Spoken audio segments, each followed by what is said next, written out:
tema que nós estamos terminando hoje, na carta de Pedro, na primeira carta de Pedro, é o tema resistência. Você sabe disso, está aí na sua tela. E como nós somos desafiados nesta carta de Pedro a resistirmos, assim como esta imagem que apareceu desta árvore que resiste ao temporal. E o que estamos aprendendo nesses últimos 2 ou 3 domingos é que a resistência, ela vem por meio de relações saudáveis. Relações saudáveis ajudam a gente a resistir. Porque quando as relações não estão bem, não estão boas, nós fraquejamos, nós desanimamos. Não é verdade? E hoje nós estamos terminando uma série de 3 temas sobre relações saudáveis. Nós vimos domingo retrasado a nossa relação com as autoridades. Nós vimos domingo passado as nossas relações de trabalho. E hoje as relações na família. Na família. Eu quero convidar você a pensar neste tema hoje, porque é verdade que uma espiritualidade, um cristianismo saudável, ele vai afetar relacionamentos. Não há como dizermos que alguém tem uma fé em Deus saudável se as relações desta pessoa não são impactadas, transformadas e mudadas. Se nestas relações não há a marca do Evangelho, a marca de Cristo. Se nestas relações nós não evidenciamos que o Espírito Santo está em nós, que vai gerando amadurecimento, transformação, o que a Bíblia chama de santificação. Então, relacionamentos, eles não são apenas afetados por uma espiritualidade que resiste, que fica firme, que confia em Deus, mas também relacionamentos mostram como está a nossa resistência, a nossa firmeza em Deus. Por isso é tão importante olharmos para este tema, especialmente pensando na família hoje. Eu quero convidar você aí na sua casa, a abrir sua Bíblia comigo. Eu estou aqui na primeira carta de Pedro, no capítulo 3. Este é o último texto. Eu disse que este tema relacionamentos é como um sanduíche. Pedro começa, vai até o 2, aí ele entra em relacionamentos, depois ele conclui com um novo desafio a sua carta, que tem 5 capítulos. Então nós estamos aqui no finalzinho, não da carta, mas no finalzinho da nossa série, abordando este tema. Eu quero convidar você a ler comigo, ouça a leitura aí na sua casa. Do mesmo modo, mulheres, sujeite-se cada uma a seu marido, a fim de que, se ele não obedece à palavra, seja ganho sem palavra alguma, pelo procedimento da sua esposa, observando a conduta honesta e respeitosa de vocês. A beleza de vocês não deve estar nos enfeites exteriores, como cabelos trançados, joias de ouro e roupas finas. Ao contrário, esteja no seu interior, que não perece, beleza demonstrada através de um espírito dócil e tranquilo, o que é de grande valor para Deus. Pois era assim que também costumavam adornar-se as santas mulheres do passado, que colocavam a sua esperança em Deus. Elas se sujeitavam cada uma a seu marido, como Sara, que obedecia a Abraão e o chamava de Senhor.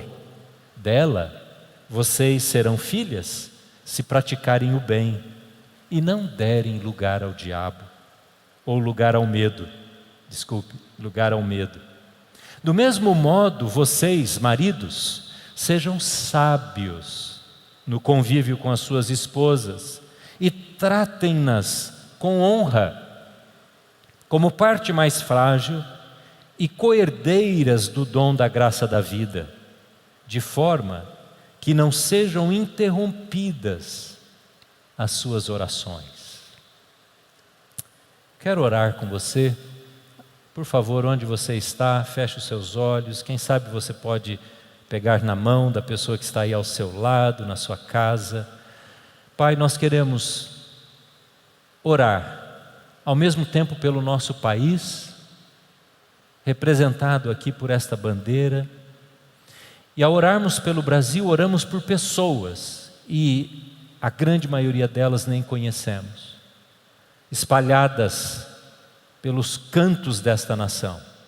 Oramos, ó Deus, pelo consolo do Teu Espírito Santo, pela presença vivificadora do Teu poder sobre a vida das pessoas que estão enlutadas e sobre a vida das pessoas que estão doentes.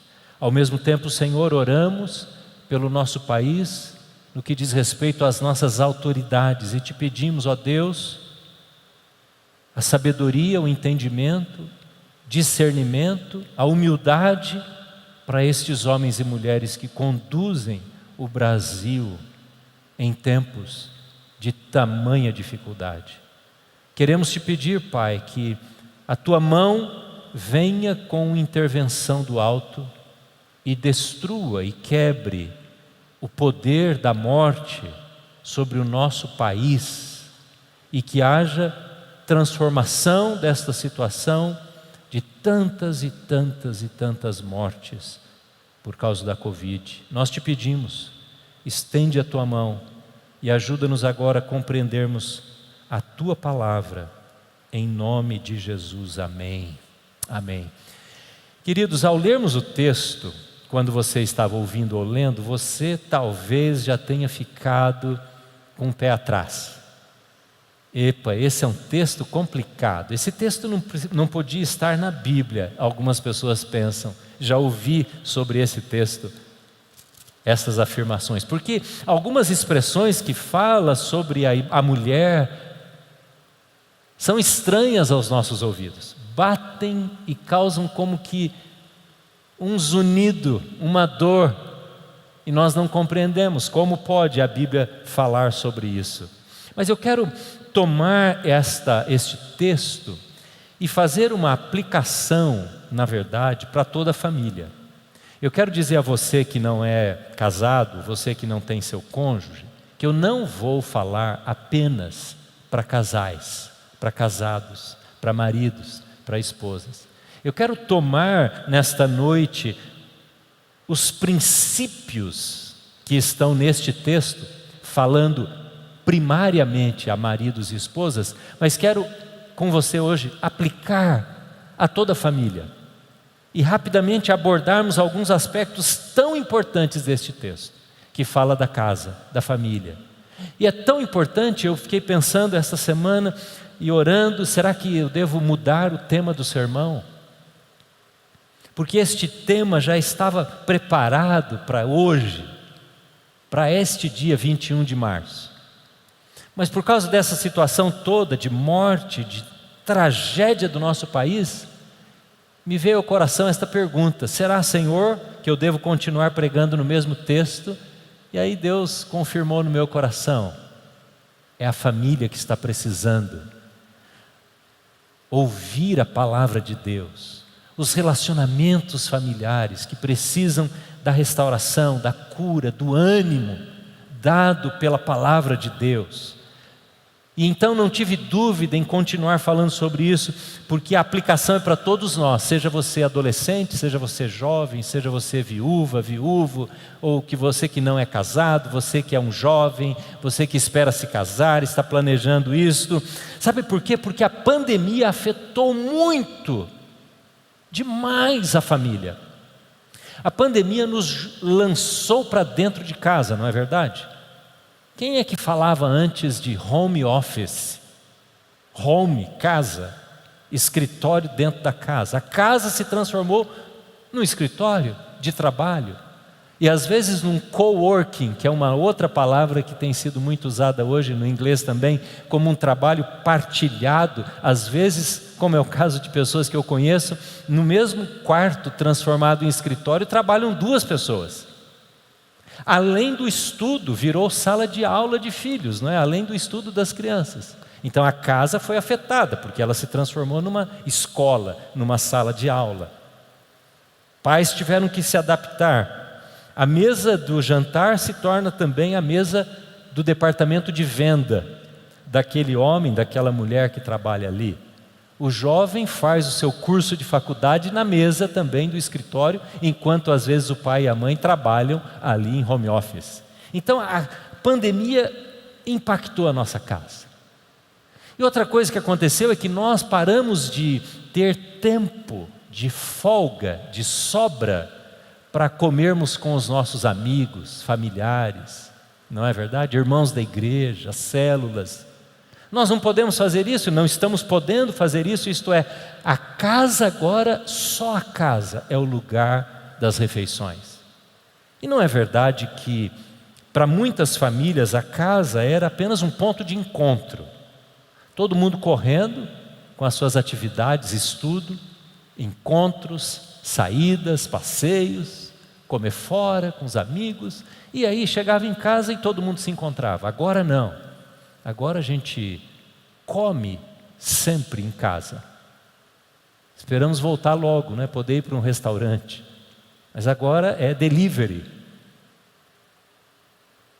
Palavras que vieram com impacto e transformaram a nossa família, afetaram a nossa vida familiar.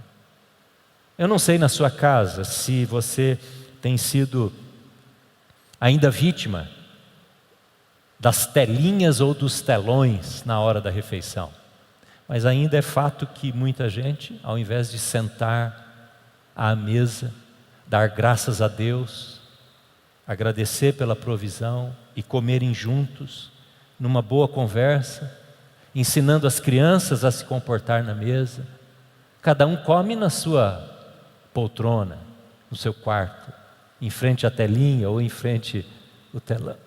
Essa é a hora da mudança, é a hora da transformação, porque não adianta ficarmos dentro de casa, mas termos comportamentos antigos. Nós precisaremos mudar, porque o mundo é outro.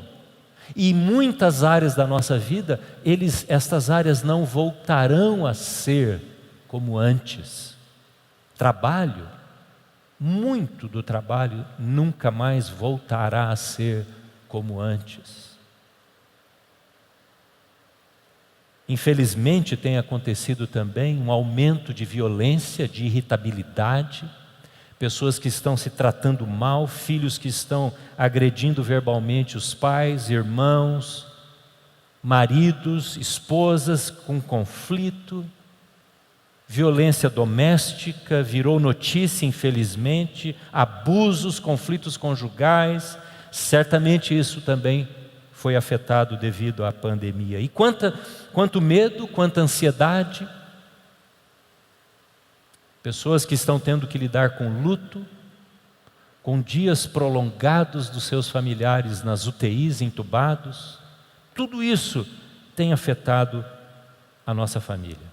Eu quero colocar para você 3 princípios que eu extraio e eu compartilho com você nesse texto do apóstolo Pedro. 3 princípios que estão aqui diretamente, primeiramente, dizendo a maridos e esposas, mas que eu quero aplicá-los para toda a família. O primeiro princípio é o princípio da honra. Princípio da honra. Onde é que está esta palavra neste texto? Bom, primeiramente é importante você notar, quando você lê a Bíblia, é importante você notar algumas expressões. Por exemplo, há aqui, iniciando o capítulo 3, a seguinte expressão: do mesmo modo. Talvez na sua Bíblia esteja da mesma maneira. Por que ele diz da mesma maneira? Porque ele havia se referido a um modo, a uma maneira anteriormente. E anteriormente está lá no capítulo 2, no versículo 13, quando ele fala da primeira relação saudável que nós precisamos ter, que é com as autoridades. Ele diz assim, no versículo 13, por causa do Senhor. E aí, quando ele vai falar para as mulheres, ele diz, da mesma maneira, por causa do Senhor. Tudo que Pedro vai dizer nesta perícope, neste trechinho aqui, ele está fazendo esse enunciado, por causa do Senhor. Então, eu quero dizer em primeiro lugar que isso aqui é padrão para cristão, para discípulo de Jesus.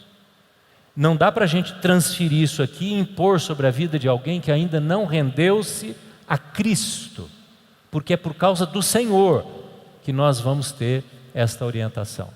Então, uma família que é uma família cristã, que é uma família que segue a Jesus, que tem Cristo como Senhor, marido, esposa, filhos, irmãos, pais, netos, etc., deveriam trazer para a vivência da família este princípio da honra, porque é por causa do Senhor.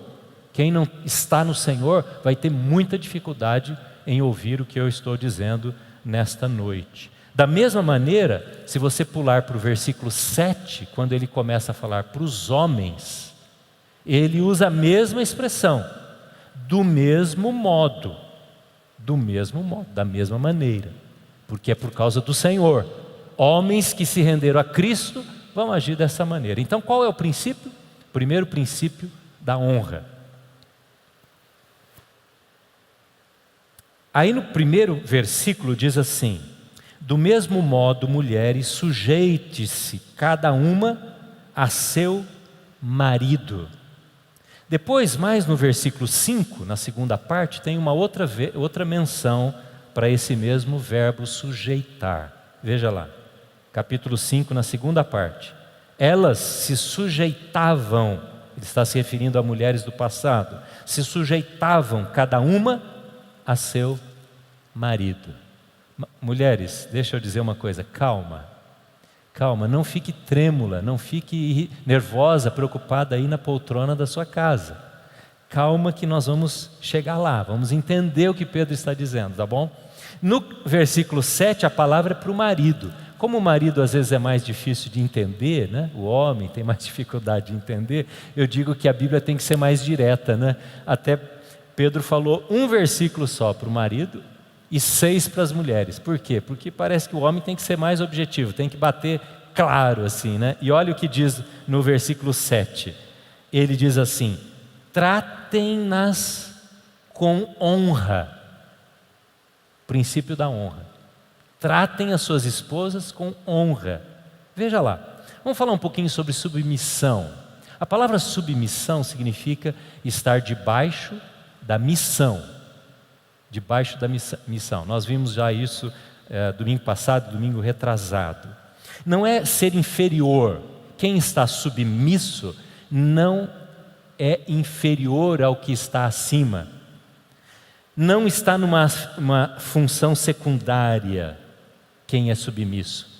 Mas ele está cumprindo um papel. Não fala sobre identidade, diminuindo identidade, valor da pessoa humana. Mas ele está dizendo, o submisso está debaixo da função da outra pessoa, da missão da outra pessoa. Então, quando ele diz, mulher, seja submissa ao seu marido, ele está dizendo, há uma missão que foi dada ao marido, ao homem.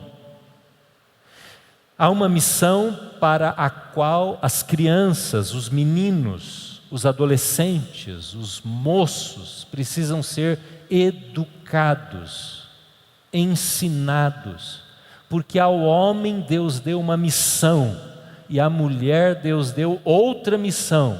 E aí Paulo vai ajudar a entender essa questão, que é, eu me submeto mutuamente, o homem se submete à mulher e a mulher se submete ao homem, porque a submissão significa, eu sou um pilar, poderíamos dizer assim, eu sou uma estrutura, eu sou um apoio para que aquela outra pessoa cumpra a sua missão. E aí nós poderíamos falar de quais são as missões, ou qual é a missão do homem. Agora especificamente falando da tarefa do marido. E eu apenas vou alistar porque o tempo não me permite falar em detalhes, mas eu coloco aqui para você duas atividades ou duas missões do homem. Primeira missão, segundo a Bíblia, é liderar. Liderar. E a segunda missão é pastorear. E aqui eu falo do ponto de vista espiritual, a sua casa. Liderar e pastorear. Líder, ele é servo. O líder, conforme Jesus, é servo. Por isso ele se coloca abaixo. E não é difícil alguém se submeter, se sujeitar a um líder que ele mesmo, por ser um imitador de Cristo, se põe abaixo e lidera servindo, não lidera mandando, sendo autoritário. Então, a missão do homem, primeira, como marido, é liderar e pastorear. Portanto, ser submissa ao marido é fazer tudo o que eu posso fazer, como no caso das mulheres, para que o marido cumpra bem a sua missão de liderar e de pastorear. Sendo apoio, sendo incentivo. Então, submissão não tem nada a ver com subserviência, com se colocar como inferior, abaixo, sem valor, de forma nenhuma, porque ela é mútua no final das contas. Porque a missão da mulher também é dividida em duas partes. Qual é a missão da mulher? Há um livro muito interessante para você mulher, para você homem, você jovem, você moça, de Paul Tournier, que o título desse livro é A Missão da Mulher.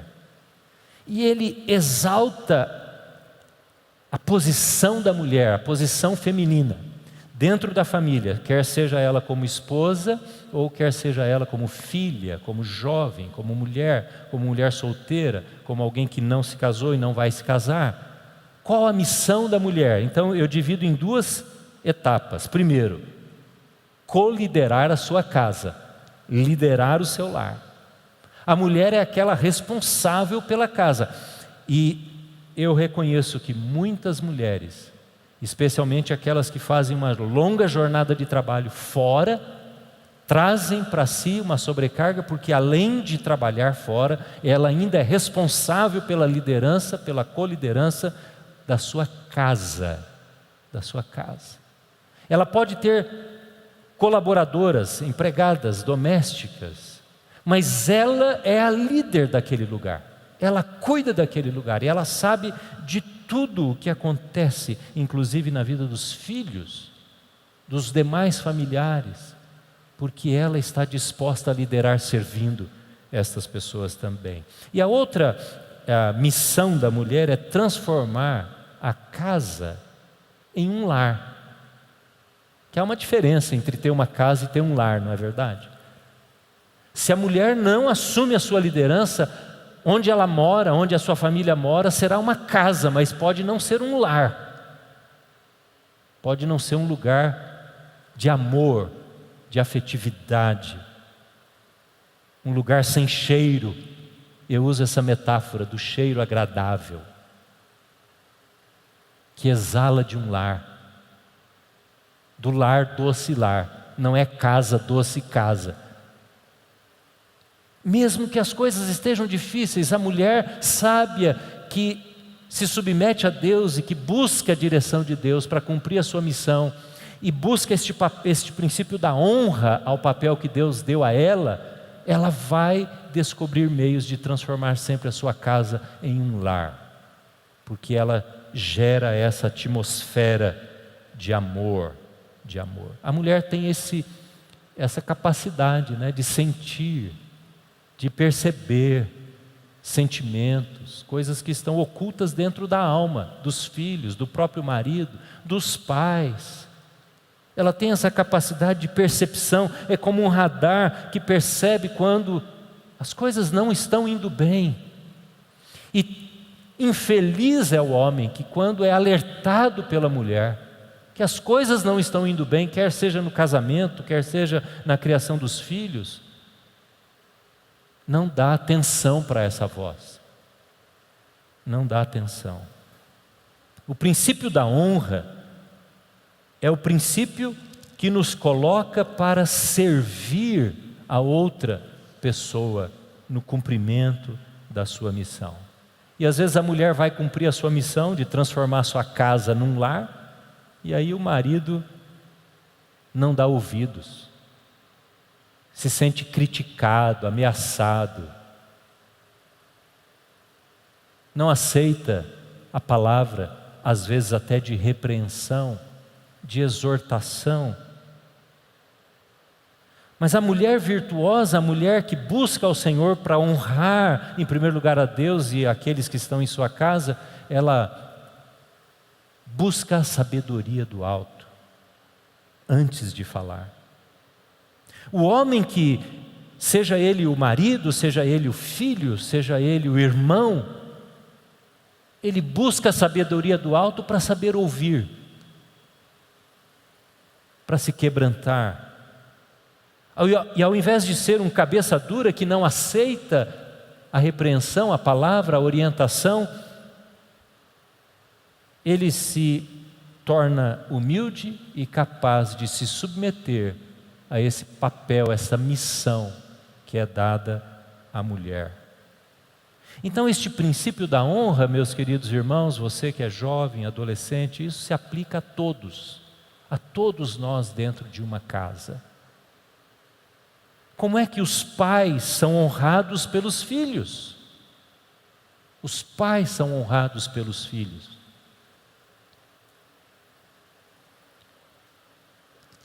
Eu quero dizer a você que se você é um daqueles filhos, seja adolescente, seja jovem, que critica os seus pais para os seus amigos, você não está honrando.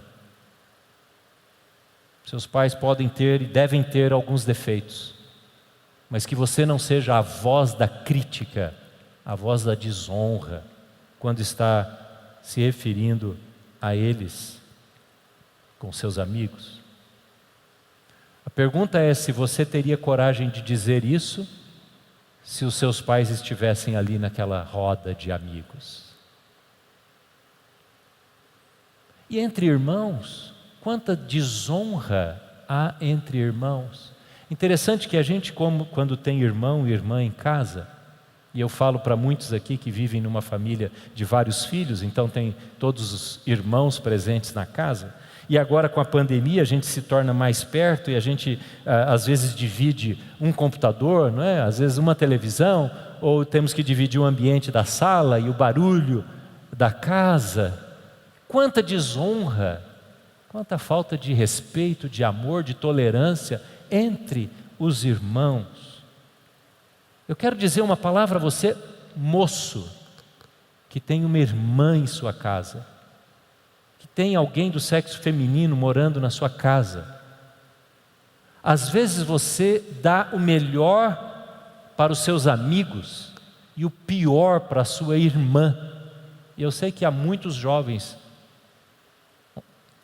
que convivem com as suas irmãs dentro de casa. Então, aquele moço de 15 anos que dá o pior do seu relacionamento para a sua irmã de 12, 13. Não é verdade? Trata com falta de cuidado, trata com aspereza. Ao invés de tratar com honra, com cuidado, trate a mulher com honra, com cuidado, com delicadeza, com educação. Esse é o nosso desafio. Irmãos que não se conversam, que têm rusgas antigas, que têm problemas antigos, não tratam e não conseguem sentar juntos. Isso é comum em muitas casas e há uma acomodação e uma quebra do princípio da honra. Então, quando Pedro está falando para as mulheres honrarem os seus maridos, se submetendo a eles, quando Pedro está dizendo ao marido para honrar a sua esposa, ele está dizendo, é assim que a família tem que viver, é assim que os irmãos vivem, é assim que os sobrinhos vivem, honrando as pessoas com quem convivem. Nós estamos sendo chamados neste tempo de pandemia a quebrar comportamentos antigos. Assim como nós tivemos que nos reinventar no trabalho, no exercício da educação, nós precisamos também nos reinventarmos nos relacionamentos e quebrarmos comportamentos que se solidificaram, que se tornaram hábitos danosos e nós nos conformamos. E o cristão é chamado a não se conformar, a mudar. Há uma expressão interessante aqui, e eu preciso falar dela para as mulheres e para os homens. No primeiro e no segundo versículo, Pedro diz assim: sujeitem-se aos seus maridos, a fim de que, se ele não obedece à palavra, seja ganho sem palavras. Eu quero falar um pouquinho sobre essa expressão, sem palavras. Porque algumas coisas é dito por aí que a mulher deve se calar em certas situações, não deve discutir. Há um abuso sobre a mulher, usando este versículo, que a mulher não deve falar, deve apenas agir, para que através do seu comportamento as coisas mudem no seu relacionamento conjugal ou na sua casa. Não é isso que a Bíblia está dizendo. A Bíblia não está exigindo silêncio feminino. A Bíblia está dizendo única e exclusivamente que a mulher não tem que forçar o seu marido e nenhum dos seus membros da família a se converter a Cristo ou a ter o mesmo desenvolvimento espiritual, maturidade espiritual que ela já tem tido. A mulher não deve querer evangelizar o seu marido quando ele não é convertido. É lógico que ela ora por ele e tem todo um comportamento de testemunho bonito, elevado, mas ela não deve ficar cobrando conversão, cobrando a fé, dizendo que ele deveria se converter. E a mesma coisa se aplica ao marido. Pedro está se referindo àqueles que, por causa da perseguição, tiveram os seus cônjuges não convertidos. E alguns cônjuges tiveram que fugir também, mesmo não sendo convertidos, porque parte da família o era. Pedro está dizendo: não cobre espiritualidade do seu cônjuge. Isso é obra do Espírito Santo. Mas ele não está incentivando mulheres a serem humilhadas e não falarem nada. Pelo contrário, a mulher sábia, ela fala, ela exorta, ela aponta o erro. E num certo sentido ela se torna intolerante com aquilo que está errado no comportamento doméstico. Ela vai buscar a hora certa para falar, o momento certo, a maneira certa, mas ela vai ter discernimento para ver que aquilo que está acontecendo dentro do seu lar não honra a Deus, e ela vai falar, e ela vai expor, ela vai estabelecer limites. Uma mulher não pode se calar perante a violência verbal, não pode se calar diante da violência moral, do assédio, da violência física. A mulher não pode se calar quando vê o seu marido tomando decisões tão erradas no que diz respeito à família, à educação dos filhos ou às finanças. Talvez ela vá precisar de ajuda para falar com este homem, às vezes cabeça dura, como a gente diz. Mas ela vai procurar construir o seu lar. e não aceitar aquilo que está destruindo a sua vida e a vida da sua casa. Como seria bom se todos os maridos aproveitassem essa mulher, que sabe falar, que sabe apontar o problema e que não a categoriza como inferior. Como seria bom se todos os pais ensinassem os seus filhos a exercerem o princípio da honra. E é isso que nós estamos falando nesta noite. Há uma outra expressão ainda dentro desse princípio da honra, que é o maior aqui entre os três de hoje, que é quando Pedro fala de Sara. No versículo 6, há uma coisa aqui que pode ter chocado você na leitura. Veja comigo no versículo 6. Ele cita o exemplo de Sara, a esposa de Abraão, patriarca da fé. E ele diz assim: Sara obedecia a Abraão e o chamava de Senhor. Já pensou se eu agora convidasse todas as mulheres a se dirigirem aos seus queridos esposos aí na casa e dizerem assim: meu Senhor, você é o Senhor da minha vida, você é o dono da minha vida, eu sou serva tua. Não é isso que a Bíblia está dizendo. Veja bem, na Bíblia é assim: o princípio continua, a regra muda. A lei temporal muda, mas o princípio é o mesmo. Deixa eu colocar para você: chamar o marido de Senhor era uma regra. Era uma regra. Chamar o marido de Senhor não é um princípio que permanece, ele precisa ser entendido agora no nosso contexto histórico. Pedro está ensinando às mulheres que elas deveriam ver como a cultura daquele tempo ensinava e praticava, o marido como aquele que protegia.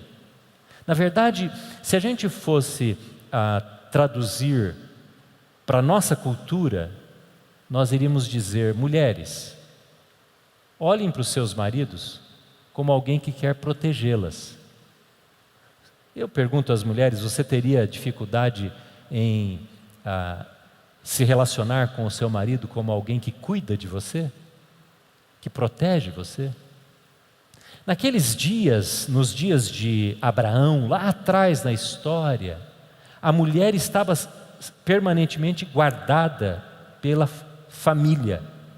E ela era entregue ao casamento, não por escolha própria, assim como o homem também, que não escolhia. E há muitas histórias na Bíblia que mostram que a família, os pais, indicavam e às vezes escolhiam a pessoa com quem aquele moço ou aquela moça deveria se casar.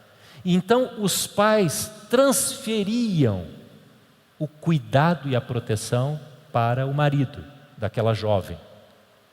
Porque era muito fácil haver naquele tempo sequestros, venda de escravos.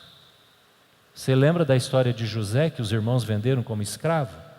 Era muito fácil isso acontecer. Homens raptarem mulheres. Lembra, não havia, pense nisso, não havia direito da mulher. Aliás, não havia direito de ninguém. O livro de Levítico vai estabelecer um código de direito, mas nos povos vizinhos a Israel não havia direito. O direito era imposto pelo mais forte. Então não havia delegacia de mulheres, não havia lei Maria da Penha, nada disso. Portanto, o pai era visto como Senhor, o marido era visto como Senhor, isto é, aquele que protege. Entenda isso. Quando Sara se dirige a Abraão e diz: você é meu Senhor, ela está dizendo: você cuida de mim, você me protege. Numa visita que eu fiz no país africano, eu fui comer numa casa e todas as mulheres da casa, a esposa, a mãe da esposa, as meninas da casa, todas ficaram na cozinha. Eu não as conheci, só depois, na hora da saída, horas depois de tomar a refeição com os homens da casa, é que eu as vi pela primeira vez. Mas aquilo não era senão uma ocasião de proteção. Eu era o homem estranho dentro da casa. Eles não eram cristãos. E aquele marido estava exercendo o que naquela cultura, e às vezes com abuso, é certo, mas significava proteger as mulheres. Quando Maria chega para Jesus naquele milagre do vinho, lembra que Jesus fala: mulher, que tenho eu contigo? Sou estranho aos nossos ouvidos, porque nós estamos numa outra cultura, 2000 anos depois, no mundo ocidental. Sou estranho, mas Jesus está dizendo: mãe, ainda não chegou a minha hora. Essa é uma palavra de respeito que para nós parece uma ofensa que Jesus está cometendo contra a sua mãe. Ou então, quando lemos o livro de Cantares, o noivo compara a noiva às éguas do Egito. Você imagina hoje? Um jovem, um moço, um homem querer elogiar a sua noiva, a sua namorada, a sua esposa e dizer: você é tão bonita como as éguas do Egito. A Bíblia, então, ela é entendida como princípio, não como regra. Por isso, esta afirmação não diminui em nada a mulher e não coloca o homem como proprietário de ninguém, mas como servo, como aquele que protege. Por isso Pedro diz no versículo 7, maridos, vivam a vida comum do lar, com sabedoria. Que desafio para o homem, viva a vida comum do lar. Você não chega em casa, homem, como alguém que está de passagem. Você vive a vida comum do lar. Você partilha com a sua esposa. Eu vejo casais se destruindo porque não partilham finanças. Como pode um casal, uma família, não partilhar finanças, contas bancárias? É o meu dinheiro e o seu dinheiro. Você paga essa lista de contas, eu pago aquela lá, e cada um ganha e faz o que quer com o seu dinheiro. O que estamos ensinando para os nossos filhos? Que padrão de convívio familiar estamos ensinando para os nossos filhos? E assim Pedro vai ensinando. E aí ele entra num segundo princípio, aqui vai ser muito mais rápido, que é o princípio do caráter, do desenvolvimento do caráter. O primeiro é o princípio da honra, o segundo é o princípio do caráter. E aqui Pedro toma a questão da beleza, e ele no versículo 3 e 4, ele fala para a mulher: olha, que a sua beleza não seja aquela que se vê, não seja o cabelo bem penteado, não seja a joia, não seja a roupa, não seja a bolsa, não seja a sandália. Essa não é a sua beleza, mulher. Pedro não está dizendo: mulher, não se arrume. Pelo contrário, se você ler Provérbios 31, se você ler a história de Sara, você vai ver que as joias eram algo cotidiano na vida da mulher. Roupas finas.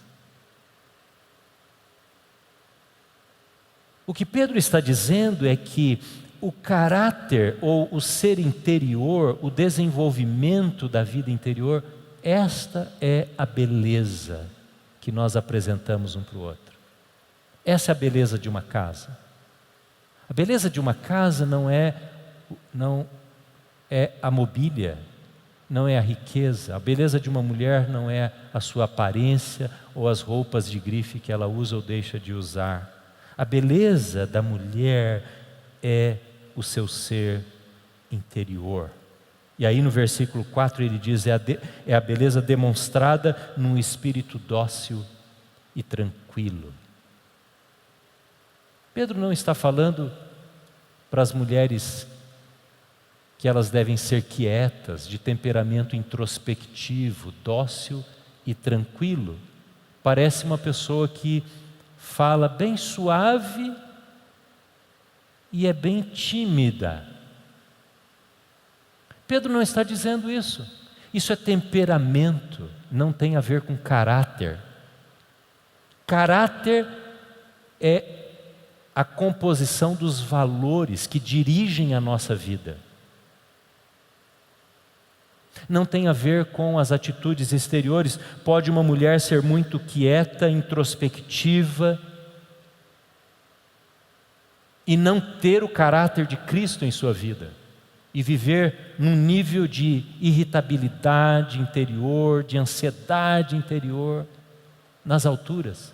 Ou pode ser uma mulher extrovertida, que fala alto, que alegra onde está, que conta as maiores e melhores histórias onde ela está presente, mas cheia de sabedoria, cheia de caráter de Cristo em sua vida.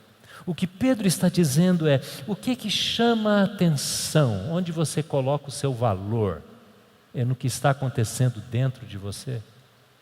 E aí o exemplo é Sara.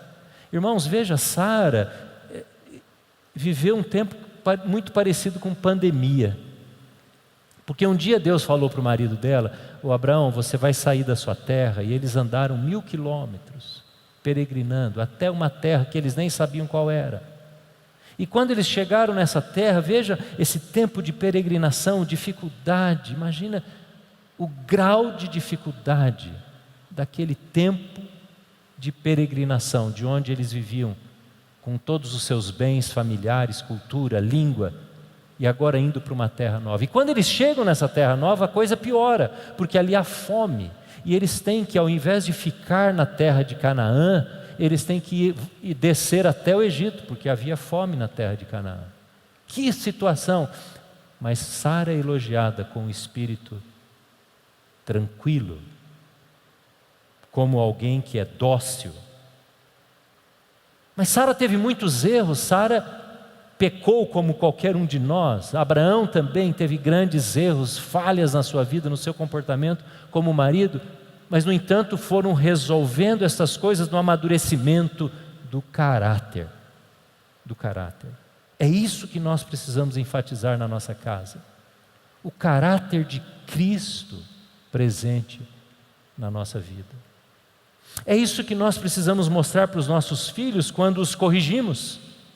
Não corrigimos os nossos filhos apenas para desenvolver valores morais, o que é muito importante, mas nós corrigimos os nossos filhos, os jovens, os adolescentes, as crianças, para desenvolver neles o caráter de Cristo, levá-los à semelhança de Cristo.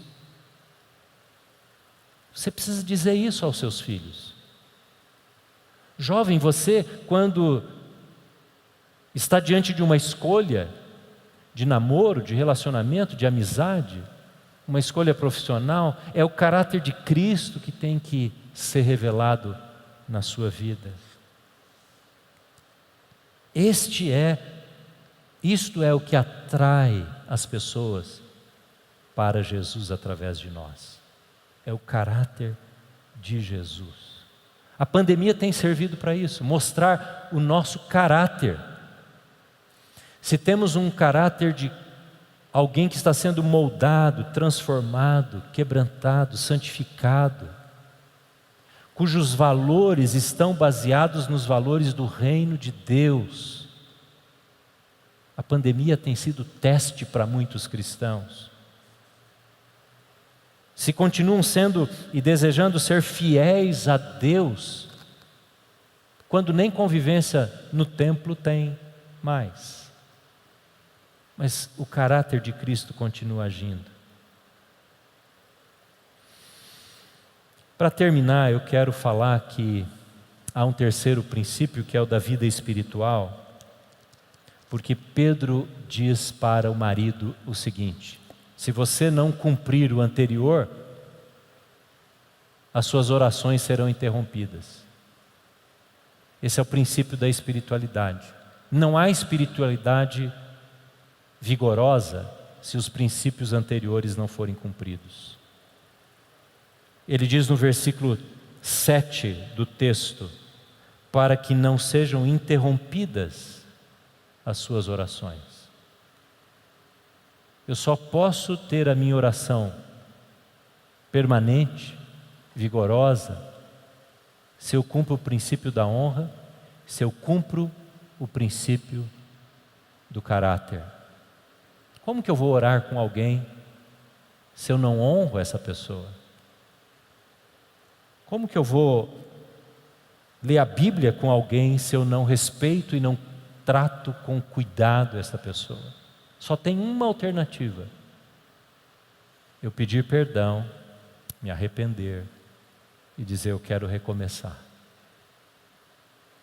Para que não sejam interrompidas as suas orações. Princípio da vida espiritual dentro da casa. O tempo de pandemia nos fez ir para a televisão muito mais do que num tempo normal. O tempo da pandemia nos fez também ficarmos mais isolados dentro da própria casa, cada um no seu quarto, no seu cômodo, no seu canto. Nós estamos sendo chamados a nos reunirmos para a oração. Para a oração. Maridos, esposas, filhos, irmãos, quebrantados diante de Deus, de joelhos, pedindo a bênção do alto, a oração. E eu termino trazendo a você um texto de Isaías. Eu quero convidar você a olhar esse texto de Isaías. Vamos terminar com a leitura e a oração. Isaías capítulo 59, ele fala sobre oração. E ele diz assim: vejam, o braço do Senhor não está encolhido para que não possa salvar, e o seu ouvido não está surdo que não possa ouvir, mas as suas maldades separam vocês do seu Deus, e os seus pecados esconderam de vocês o rosto dele, e por isso ele não os ouvirá, pois as suas mãos estão manchadas de sangue, os seus dedos de culpa, os seus lábios falam mentiras, a sua língua murmura palavras ímpias. Não pode ser mais claro que isso. A mão de Deus não está encolhida, nem os seus ouvidos tampados, mas as nossas orações são interrompidas por causa do nosso pecado. E no final do capítulo ele encerra dizendo, versículo 20, o Redentor virá a Sião. Está falando de Jesus. O Redentor virá resolver este problema. Ele virá a Sião. Aos que em Jacó se arrependerem dos seus pecados, declara o Senhor. Quanto a mim, esta é a minha aliança com eles, diz o Senhor. O meu espírito que está em você e as minhas palavras que pus em sua boca não se afastarão dela, nem da boca dos seus filhos e dos descendentes deles, desde agora e para sempre, diz o Senhor. Seus filhos, os descendentes dos seus filhos. Irmãos, os nossos filhos que estão passando pela pandemia precisam ser marcados pelo relacionamento com Deus dos seus pais. Porque senão a pandemia passa, o remédio vem, graças a Deus está chegando, e a vida volta a ser igual. Mas quando a família decide viver na aliança do Senhor, cumprindo os princípios do Senhor, há um impacto, e essa história vai nos manter transformados. E é isso que eu desejo para você, para a sua casa.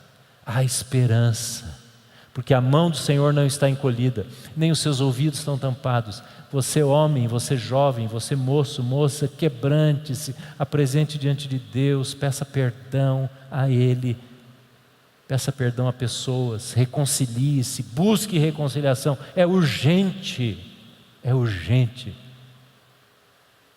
A pandemia nos aponta essa urgência. Os hospitais lotados apontam a urgência do conserto, porque isso pode acontecer comigo e com você. A doença, a morte, o entubamento. É urgente tomarmos esta posição.